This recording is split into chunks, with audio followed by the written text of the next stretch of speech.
Hello everyone, welcome to scoring science. तो आज के इस टॉपिक में हम लोग टाइप्स ऑफ नर्सरी का सेकंड पार्ट जो कि on the basis of irrigation है वो कंप्लीट करेंगे। पिछले वीडियो में ही हमने सेम टाइप्स ऑफ नर्सरी का ही अकॉर्डिंग टू देयर यूजेस कितने टाइप से क्लासीफाई किया गया है वो चीज़ हमने डिस्कस किया था। तो चलिए देखते हैं आज की वीडियो, ज़्यादा टाइम वेस्ट ना करते हुए स्टार्ट करते हैं। और साथ में इस वीडियो को देखने का एक प्लस पॉइंट ये भी है कि आपके नोट्स भी प्रिपेयर हो जाएंगे, जिससे आपको एग्जाम्स टाइम में ज़्यादा कोई प्रॉब्लम नहीं आएगी। तो चलिए स्टार्ट करते हैं।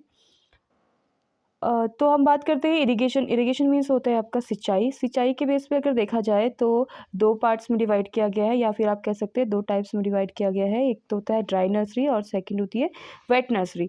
अब ड्राई नर्सरी से आपको समझ में आ रहा होगा थोड़ा बहुत कि इसको पानी की ज़्यादा ज़रूरत नहीं होती होगी। तो हाँ, एक्चुअल में यही बात है। तो इसकी डेफिनेशन आप एक तरीके से कह सकते हो। डेफिनेशन है आपकी, the dry nursery maintained without any irrigation और आर्टिफिशियल वाटरिंग। मीन्स कि ऐसी नर्सरी या ऐसी जगह में नर्सरी होती है जहाँ पे उस नर्सरी को बिना सिंचाई के और बिना आर्टिफिशियल वाटरिंग के ही ग्रो किया जाता है।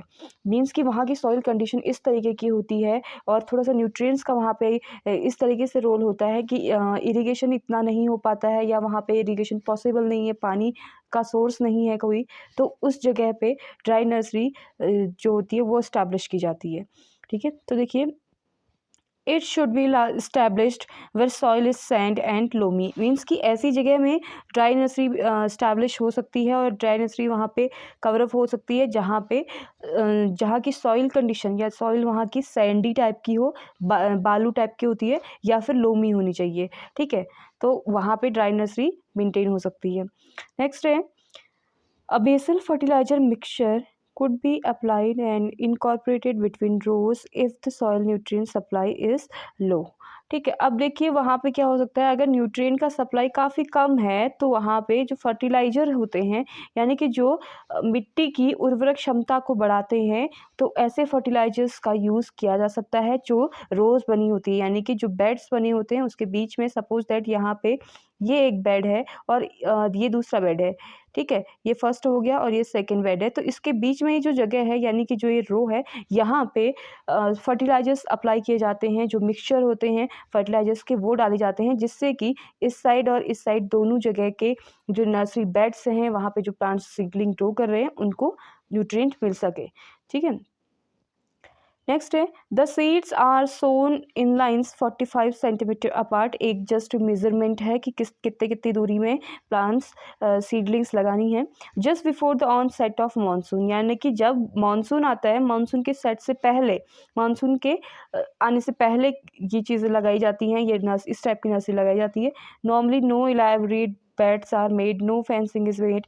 मीन्स की काइंड ऑफ ये एक तरीके से टेम्परेरी नर्सरी है, जो कि हमने पिछली वीडियो में पढ़ी हुई है। यानी कि ये कोई प्रॉपर नर्सरी, परमानेंट नर्सरी नहीं होती। यहाँ पे ना ही कोई ऐसी फेंसिंग होती है, ना ही वहाँ पे इतना ज़्यादा फैसिलिटीज़ हो पाती हैं, क्योंकि वो जल्दीबाजी में ही आपका प्लांटेशन साइट के पे डिपेंड करता है कि प्लांटेशन साइट को नीड है जब, तो वहाँ पे उसी टाइम पे वो बनाई जाती है। ठीक है, फिर है and no irrigation is provide as compare to other nursery. और इसमें क्या है, इरिगेशन सिंचाई का भी कोई ऐसे प्रोवाइड नहीं होता है, क्योंकि का पानी सोर्स कम है वहाँ पे। तो जितना अदर नर्सरीज में लगता है उसके कंपैरिजन इसमें पानी भी कम लगता है, सिंचाई कम होती है। अब देखिए इसके कुछ एडवांटेज हैं। Advantage of dry nursery is it can be raised with limited water supply, जो कि हम पूरे कॉन्सेप्ट में बात कर ही रहे हैं। नेक्स्ट है, preparation of dry nursery is easier than wet nursery. अब देखो, अब ड्राई नर्सरी जो है वो तो है टेम्परेरी नर्सरी, और टेम्परेरी नर्सरी को प्रिपेयर करने में ज़्यादा कोई टाइम की ज़रूरत होती नहीं है और ईजिली ये मैनेज हो जाती है। ऐसा तो है नहीं कि लॉन्ग लास्टिक रखना है तो हम इसको बड़े अच्छे से मेंटेन करें, अच्छे तरीके से फेंसिंग एंड ऑल चीज़ें करें। तो ये टेम्परेरी नर्सरी के अंदर ही आती है। फिर pulling is easier, seedling comes out easily. और ऐसी सॉइल में, क्योंकि सैंडी सॉइल है वहाँ की, तो वहाँ से सीडलिंग कम आउट इजली हो जाते हैं ड्राई एरियाज में। The rab nurseries of western Maharashtra, Karnataka and Gujarat come under this category. देखिए, जो रैब नर्सरी होती है या जो सेमी रैब नर्सरी होती है, मीन्स की जो निजी होती है अपनी, या किसी की पर्सनल नर्सरी इस तरीके की होती है, ये मतलब Maharashtra, Karnataka and in states में देखने को मिलता है। यहाँ पे प्लांटेशन एरिया स्मॉल, पहले क्या कर लेते हैं, उस एरिया को थोड़ा थोड़ा-सा बर्न कर लेते हैं, क्योंकि ऐसा होता है कि अगर बर्न कर रहे हैं तो वहाँ पे सॉइल फर्टिलिटी ऐसा माना जाता है कि थोड़ी बढ़ जाती है फर्टिलिटी उसकी, तो जिससे कि बाद में पानी की ज़रूरत नहीं पड़ती है, सॉइल की फर्टिलिटी ईज़ी है तो फिर प्लांट को न्यूट्रिएंट मिलेगा, तो प्लांट अपने आप ही ग्रो करने लगेंगे। ठीक है, तो ये तो हो गया ड्राई नर्सरी। अब इसके ही सेकंड पार्ट को पढ़ते हैं, वेट नर्सरी, जो कि इरिगेशन का सेकंड पार्ट है। देखिए, the wet nursery is the nursery maintain by irrigation और other artificial water during dry periods, जो कि हमने बोला कि अपोजिट है सीधे ड्राई नर्सरी का। मीन्स कि इसमें प्रॉपर एक ड्यूरेशन में या प्रॉपर ड्राई मंथ्स में इसको पानी दिया जाता है। किसको? नर्सरी के प्लांट्स जो हैं उनमें पानी दिया जाता है एक प्रॉपर सिंचाई के साथ, जैसे कि नॉर्मली नर्सरीज चलती हैं या नॉर्मली प्लांट्स को जितना पानी चाहिए उसके अकॉर्डिंग उसको पानी दिया जाता है, तो इसीलिए इसको वेट नर्सरी कहते हैं। ठीक है, फिर इसके एडवांटेजेस हैं। देखिए, advantage are less seed is required. अब इसको यहाँ पे सीडलिंग लगानी है, प्लांटिंग लगानी है, तो इसमें कम सीड की ज़रूरत होती है और बहुत सारी चॉइसेस होती हैं आपके पास। देखिए, आपके पास तो वाटर सोर्स है ना, पानी है आपके पास, आप जहाँ चाहे वहाँ साइट सिलेक्शन कर सकते हैं, जहाँ आपको पसंद आता है वहाँ आप साइट सिलेक्शन कर सकते हैं।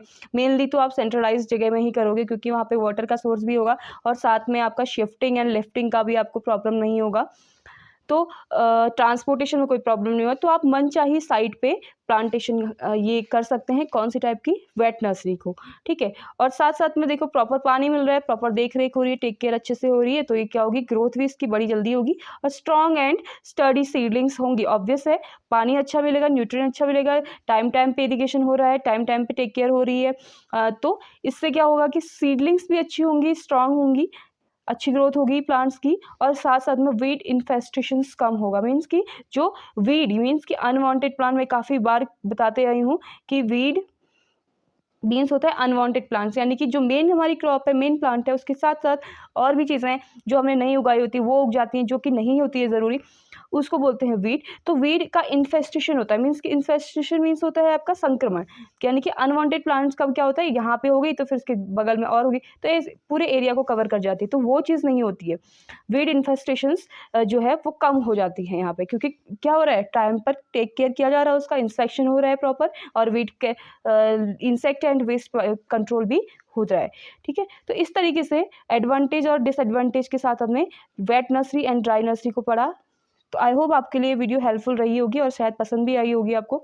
हाँ, अगर आपको किसी भी पॉइंट में आपके लिए वीडियो हेल्पफुल रही है या आपके नोट्स अच्छे बने हैं तो प्लीज़ सब्सक्राइब करना ना भूलें एंड शेयर एंड लाइक तो फिर आप कर ही देंगे। Thanks for watching.